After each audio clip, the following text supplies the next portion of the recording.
Bonjour à tous. Dans cette vidéo, nous allons voir comment résoudre des problèmes de fraction un peu plus complexes que ceux que nous avons fait dans la vidéo 1. Mais vous allez voir que dans le fond, la logique reste la même et que ces problèmes sont juste un peu plus difficiles parce qu'il y a plus d'étapes et qu'il faut faire bien attention à la compréhension. En effet, une fois qu'on aura bien compris la situation initiale et ce qu'on nous demande, on pourra souvent résoudre ces problèmes par des calculs assez simples. Commençons avec le problème suivant. Pierre-André arrose ses plantes avec l'eau d'une citerne de 800 litres. Il utilise le lundi 1/5 de l'eau de la citerne, puis un quart de ce qui reste le mardi. Combien de litres d'eau lui reste-t-il pour les jours suivants? Une première chose qui peut être utile à faire est de réorganiser les informations que l'on nous donne dans l'énoncé. Par exemple, on peut écrire que la citerne est égale à 800 litres. On peut aussi écrire que le lundi, on va utiliser 1/5 de la citerne. Et le mardi, on nous dit qu'on va utiliser un quart de ce qu'il reste. Eh bien, justement, il faudra faire attention à cette phrase « de ce qu'il reste ». Ça veut dire qu'il va vraiment falloir y aller par étapes dans ce calcul et qu'on ne va pas utiliser un quart de 800 litres le mardi, mais qu'on va utiliser un quart de ce qu'il reste après qu'on ait utilisé de l'eau le lundi. Donc il va vraiment falloir y aller par étapes et c'est ce qu'on va faire en calculant tout d'abord combien d'eau on a pris de la citerne le lundi. Pour ça, eh bien, je peux faire une règle de 3. Je sais que toute la citerne fait 800 litres et que j'en ai pris 1/5. Je ne sais pas combien de litres ça fait 1/5 de la citerne. Par contre, je sais que la citerne dans son entièreté, toute la citerne, est égale à la proportion 1. Je peux donc remplacer le mot citerne par la proportion 1 et j'ai une règle de 3 à faire. 1/5 fois 800 et ce résultat divisé par 1 pour trouver mon inconnu. Divisé par 1, ça ne changera rien, ça donnera le même résultat. C'est surtout 1/5 fois 800 qu'il faut que je fasse comme calcul. Je peux écrire 800 sur 1 si je préfère. Et je peux simplifier 5 et 800 par 5. Ça me fera 1 sur 1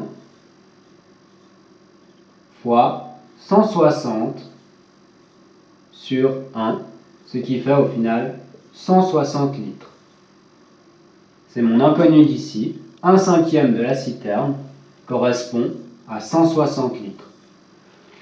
Donc je peux écrire que le lundi, Pierre-André a pris 1/5 de la citerne, c'est-à-dire que Pierre-André, que je vais abréger PA, a utilisé 160 litres le lundi. Cette première information est très utile car elle va nous permettre de calculer ce qui reste dans la citerne et ce sera nécessaire pour pouvoir faire le calcul suivant. Je vais donc pouvoir calculer qu'il reste dans ma citerne l'eau du départ, c'est-à-dire 800 litres, moins les 160 litres que l'on a pris, ce qui fait 640 litres. À partir de là, je sais que le mardi, il prend un quart de ce qu'il reste. Eh bien, je vais faire aussi une règle de 3. Je sais que ce qu'il reste, c'est 640 litres. Et je me demande combien de litres ça fait s'il en prend un quart. Et je dois me souvenir que ce qu'il reste, je peux l'effacer puisque c'est la totalité de ce qu'il reste, c'est un tout, c'est la proportion 1. Je peux donc écrire à la place de ce qu'il reste ou de tout ce qu'il reste, la proportion 1. Et à partir de là, je peux, là encore, faire une règle de 3. 1 quart fois 640 divisé par 1. Divisé par 1, ça ne changera rien. C'est surtout 1 quart fois 640 que je dois faire comme calcul.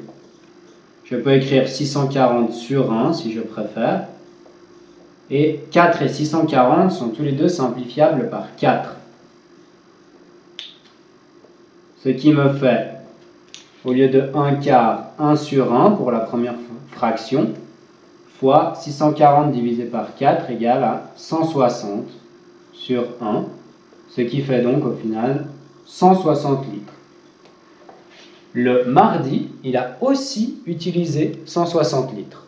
Je vais donc noter que Pierre-André a utilisé 160 litres le mardi.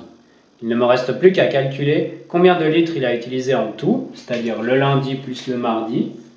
Eh bien, il me suffit juste d'additionner les deux grandeurs. Il a utilisé 160 litres plus 160 litres encore le mardi, ce qui fait 320 litres en tout. Comme il avait une citerne de 800 litres, eh bien, pour calculer l'eau qu'il lui reste pour les jours suivants, je vais enlever l'eau qu'il a déjà utilisée le lundi plus le mardi, c'est-à-dire que je vais enlever 320 litres à 800, ce qui me fait 480 litres. La réponse est donc, il reste 480 litres à Pierre-André pour arroser son jardin le jour suivant. Prenons maintenant le problème suivant. Olivier va faire un triathlon ce week-end. Il parcourra un quart de la distance à la nage, 2/5 en courant et le reste à vélo. Quelle fraction de la distance totale va-t-il parcourir à vélo? Donc avec ce type de problème, ce à quoi il faut faire attention, c'est qu'on ne nous demande pas un résultat en kilomètres, d'ailleurs on n'a aucune idée de combien de kilomètres fait le triathlon, mais une proportion, une fraction du total. Le total du triathlon, ça représentera la fraction ou la proportion 1, et le vélo, ça représentera une fraction du total du triathlon. La réponse sera donc quelque chose comme un quart du triathlon, un tiers du triathlon, une demi du triathlon. On va le calculer tout de suite. C'est comme si le triathlon était un gâteau divisé en plusieurs parts. On sait qu'une part de ce gâteau va être consacrée à la nage et que cette part représente un quart. Je peux donc tracer une part d'à peu près un quart et écrire qu'elle est pour la nage. Et on nous dit aussi qu'il y a 2/5 de ce gâteau qui sont consacrés à la course. Je trace donc à peu près une part de 2/5 pour la course. Et logiquement, la part qui reste, c'est celle du vélo. Eh bien, pour calculer quelle proportion représente le vélo, le calcul que je vais devoir faire, c'est 1, qui est le total du triathlon, le total du gâteau, moins la nage,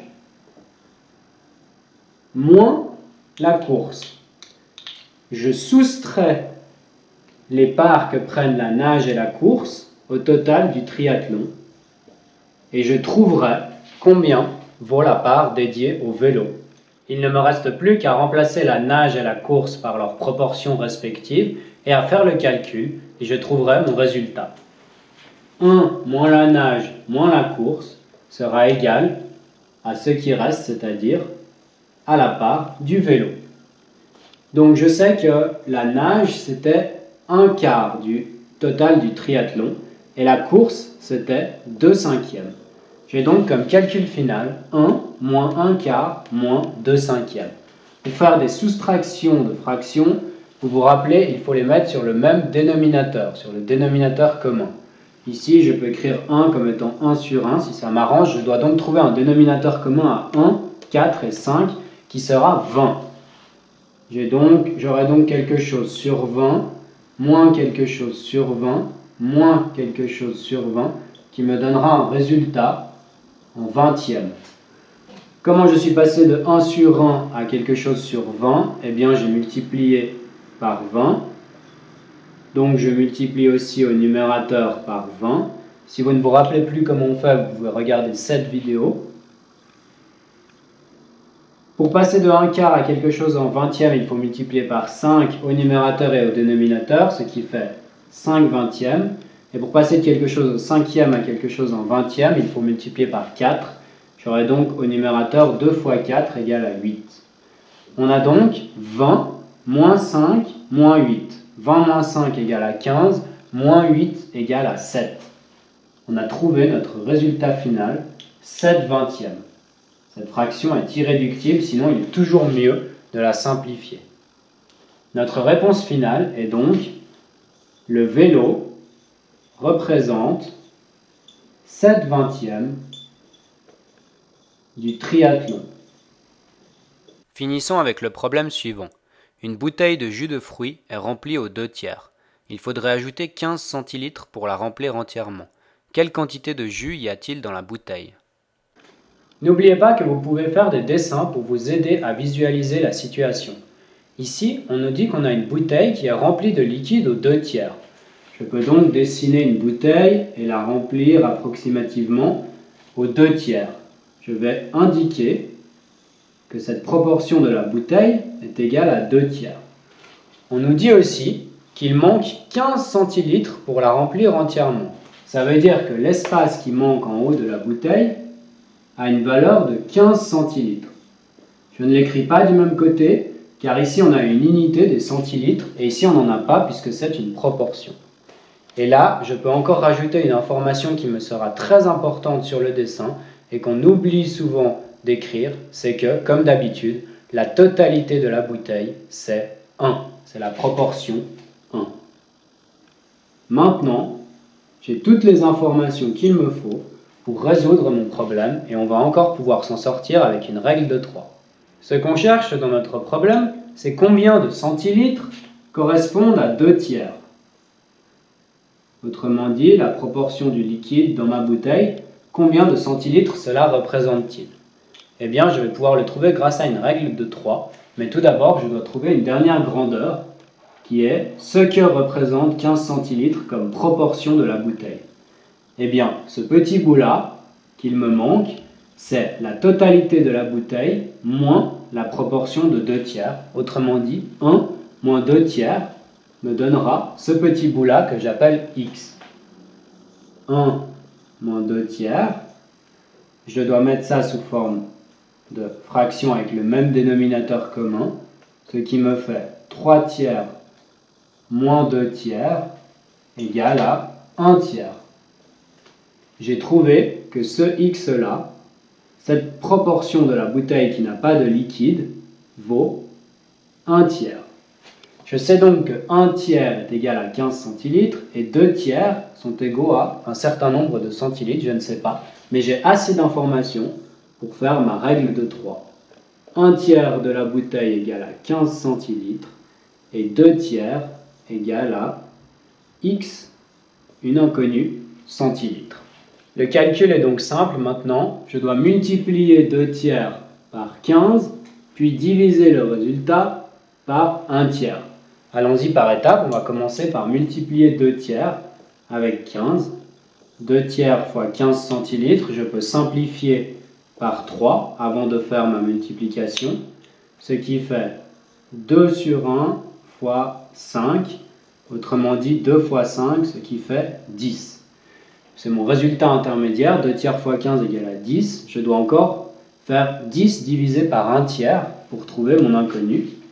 10 divisé par 1/3, c'est égal à 10 fois l'inverse de 1/3. 10 fois 3 sur 1 égale à 30. On a donc trouvé notre inconnu. 2/3 de la bouteille représente 30 centilitres. On a donc tous les éléments pour pouvoir répondre à notre question qui était combien de liquide y a-t-il dans la bouteille? Eh bien, la bouteille est remplie aux 2/3, ce qui correspond à 30 centilitres. Voilà, nous n'avons pas vu tous les types de problèmes avec des fractions et nous avons utilisé une méthode pour les résoudre. Il y en a d'autres évidemment, mais j'espère que ça vous aura quand même aidé, notamment pour la logique de résolution. Ce qui vous aidera aussi beaucoup, c'est de vous entraîner, ce que vous pouvez faire ici, avec cet exercice qui sera, comme toujours, entièrement corrigé.